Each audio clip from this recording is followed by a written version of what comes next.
watching Cougar Tracks Game Day, powered by Bank of American Fork.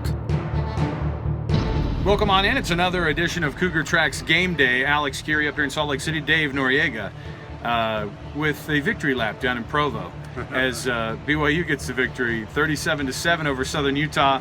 Almost 600 yards of total offense, Dave, and yet only 37 points, if I can be critical at the very front end of this. But a lot of things going on in this game. Very first thing that stood out to you for BYU's game versus Southern Utah today? Yeah, the fact they didn't score more points. I mean, they moved the ball like crazy, and I literally cannot figure out why there aren't more points on the board. Single wide left. Snap, Hill pulls it away from Canada. Finds the far edge. 15, 10, 5, and into the end zone. Touchdown, Taysom Hill. 4th down and 17. Taysom's under center. Split backs behind him. A step up, a pump, and he goes for the end zone, and Kurtz, 3 defenders there. And Kurtz makes a great catch at the back pylon for the touchdown. Play action, short boot for Hill. Makes a tackler miss, runs to the right, throws on the run, has a man in the end zone. Kobe Pearson gets a toe down for the touchdown. We've seen that throughout this offense occasionally, that they just have a hard time punching it in the back of the end zone. They usually always score in the red zone. They're one of the tops in the nation as far as scoring goes, but today it was just there were more field goal tries, kind of that awkward in between. Should we go for it on 4th down? Should we try the long field goal? And they just didn't end up putting up nearly as many points as the yardage would indicate. Well, it didn't help me out at all either. I mean, frankly, come on. No, you thought they were going to be in the 40s, and I knew that wasn't going to be the case. Oh, stop it. With the whole, I knew. They were on the 3-yard line, Dave. These predictions are going to be amazing. I can't wait till we get to All right, them. so here go the predictions on our on BYU versus Southern Utah. Dave, you asked me if BYU would score 40 points, and I said absolutely. They will score a robust 41 points. They were sitting at 34, I think, for 3.5 hours.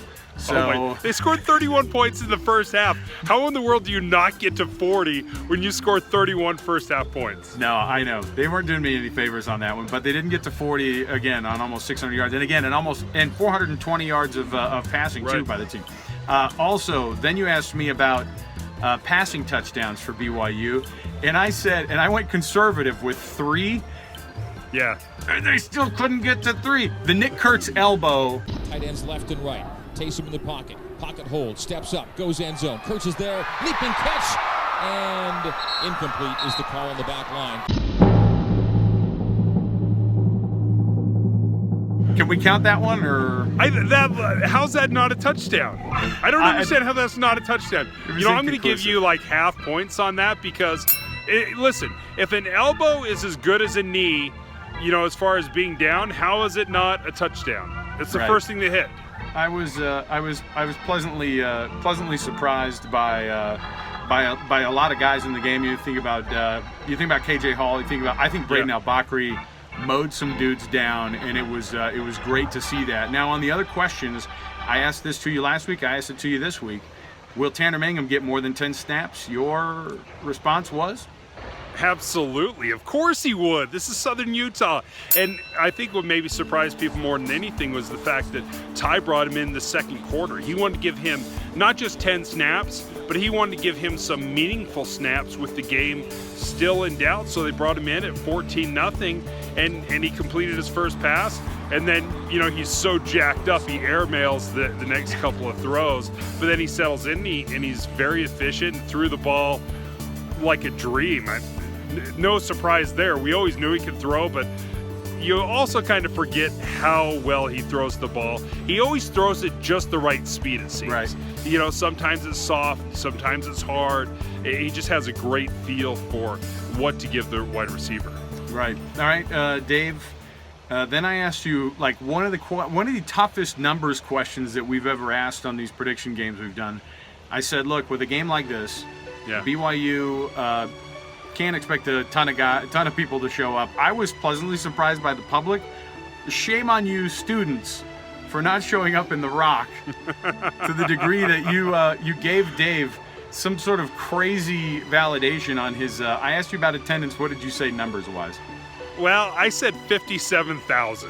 And I said 57,000, but you're going to see big empty corners of the stadium. So they're going to name 57,000. Really, it was 59. So I dominated that number too. I mean, that was an incredible prediction on my point. Well, it was 59-3. 59-3. 59-3. You said 57. Look, I mean, being close is relative because, you know, if you're 2,300 days off of remembering your anniversary, you're dead, buddy. You know? Yeah, that's over. That's called you don't count anniversaries anymore. That's right. You can divorce That's right. dates. No. This is 66,000 capacity. What is that? 660 per percentage point. Yeah. So 2,400 short. I mean, that's 4 percentage points off. That's 96%. 96%. That's how exact I was. It's not an A+, but it's definitely an A. I mean, it's amazing. Stop pretending like you're the first person to ever know that it was in the upper 50s usually that they tell us, and that there were some empty corners of the game. You know what? Just accept the fact I killed you this week. All right. I killed you on the predictions. Speaking of killing me on predictions, score-wise, I said 41-21. I underestimated the defense's ability to be able to just stuff people right now. 10 total points over the last 2 weeks against opponents, and they held Southern Utah to 7. I said 41, and then Why I did you think they'd score 21? I just thought it'd be like garbage at the end of the game kind of stuff where, you know, they get a couple of big scores. I don't know. Yeah, usually scoring is what you do. It's your score predicting. That's what brings your terrible first 2 scores back to some normalcy, so you're not flunking out of schoolmaster's class. Well, but I guess you the didn't do well. I guess the trash talking continues. Help me out here. I'm trying to remember exactly what I predicted. In the back of my mind, I want to say 35-7. Don't say the back of your mind. Dave said 35-7. The game was 37-7. And he's never cheered more for the BYU been so offense. Happy. He's never cheered more for the BYU offense to be anemic in the last to kick a field goal. Half of a game. I'm hoping that Tanner doesn't throw a touchdown because I'm like, I can't see this 41 points go on the board. I can't see it. But all right. There we go.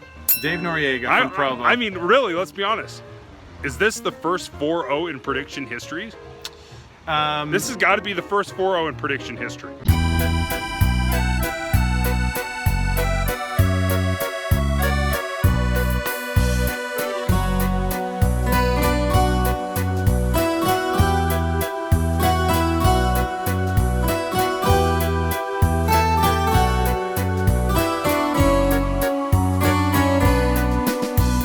Look, I want to congratulate you.